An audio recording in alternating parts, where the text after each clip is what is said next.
随着农历新年的脚步渐行渐近，浙江卫视1年1度的粤剧春晚再次成为广大戏迷翘首以盼的文化盛宴。今天我们有幸邀请到了几位正在晚会录制现场的嘉宾，和他们一同来揭开这场新春艺术盛宴的神秘面纱，聊聊他们精心筹备的节目以及他们对粤剧艺术的热爱。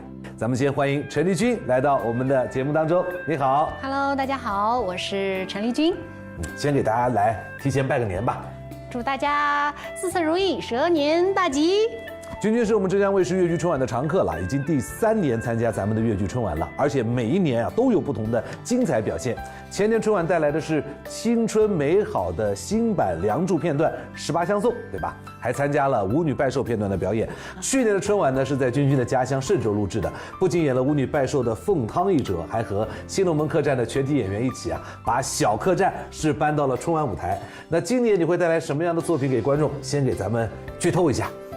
今年因为是蛇年嘛，所以特地为大家带来了《断桥下山》，就是《白蛇传》。是，其实听到这个名字，即便是对粤剧不太熟悉的朋友，恐怕也已经有充分的联想了。《断桥下山》这个剧呢，主要就是讲述了许仙被囚禁在金山寺，在思念娘子的点点滴滴中，然后他的惧怕，他的悔恨，他的思念，最后化为行动去追逐娘子。他前半段的唱腔呢，是我们粤剧的传统的弦下调唱腔，然后后半段呢是以丰富的肢体语汇去体现船上的那种风浪，也是船夫给这个许仙的真情的考验吧。然后在这个里面呢，我们还设计了一个慢镜头的动作，来体现这个紧张的故事感和人物的那个张力的体现，我觉得还蛮有意思的。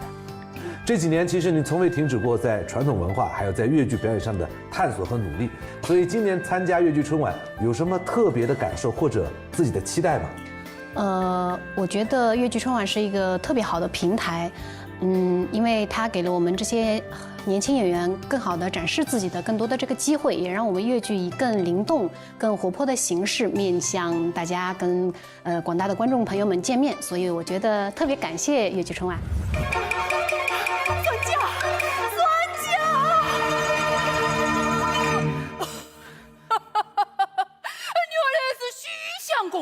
徐相公，你这是要到哪里去呀？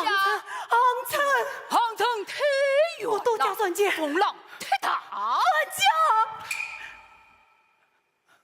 我也见死，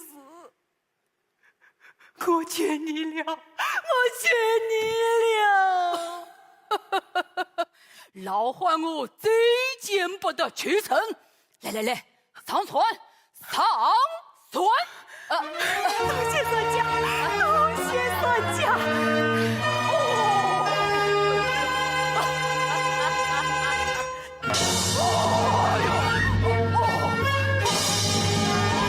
徐相公，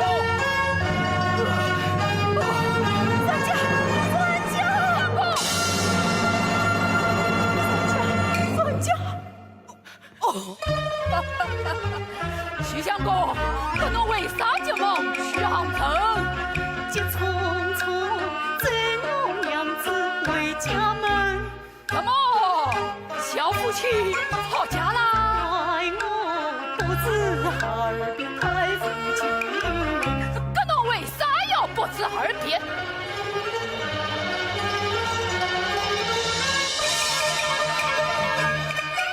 大家好，我是粤剧演员陈丽君。蛇年新春到，鸿运当头照，吉祥如意伴君行，幸福安康步步高。祝福你在新的一年里好运似长龙。